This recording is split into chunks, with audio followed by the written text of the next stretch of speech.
Le scandale sexuel qui secoue Coton Sport de Garoua a remis au goût du jour une pratique qui fait presque corps avec le football de la vie de plusieurs acteurs. Christian, qui a requis l'anonymat, a joué en D2 pendant 4 ans avant d'arrêter car il ne se voyait pas faire partie de la famille. Vous pouvez être en train de jouer, peut-être tu marques un but, le temps de célébrer, tu vas voir que d'autres coéquipiers vont te mettre les doigts dans ton derrière, d'autres vont te mettre les doigts, et puis c'est comme ça. Et ça, même pendant les moments où on se lave, il y a des coéquipiers qui se lavent avec d'autres. On va te dire non, eux ils vont se laver à 4, ils sont comme les VIP, parce que pendant le temps qu'ils se lavent, ils font des pratiques aussi. Cet autre joueur professionnel, qui a lui aussi requis l'anonymat, parle des pratiques qui ont cours dans le milieu. Ils font genre, si tu me donnes ce que je te demande, je te garantis de te trouver des partenaires qui te feront signer des contrats professionnels à l'étranger.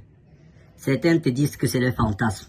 Tu te devant et à la fin ils recueillent ton seum pour d'autres fins. D'autres également, quand vous retrouvez généralement dans les hôtels les veilles de match, tu te retrouves la nuit, tu ne retrouves pas ton coéquipier. Il est allé dans la chambre peut-être d'un des cadres pour faire des sales besognes. Dans une enquête publiée le 3 novembre 2022, le journaliste français Romain Molina a documenté de nombreux cas d'abus sexuels commis par des responsables du ballon rond. Le monde du sport, ça dépasse le monde du football, est entaché par beaucoup de violences sexuelles et d'abus, principalement sur les mineurs, parce qu'ils profitent justement des rêves de tous ces enfants-là, de leur passion. Et pour jouer, on va mettre ce chantage, bien souvent en disant que si tu veux jouer, il y a certaines conditions. Et en fait, on remarque que ça fait très longtemps que ça dure, souvent c'est des très longs réseaux.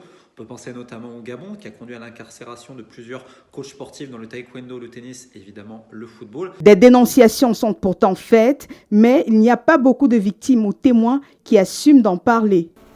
Oui, pour en savoir plus, il y a beaucoup d'encadreurs là, que de temps à autre dénoncent leurs collègues encadreurs. Et parfois tu es surpris par cela. Et ça, c'est des choses qu'on doit vraiment lancer une enquête parce que les voix vont se lever. Il y a beaucoup de choses qui se passent quand même.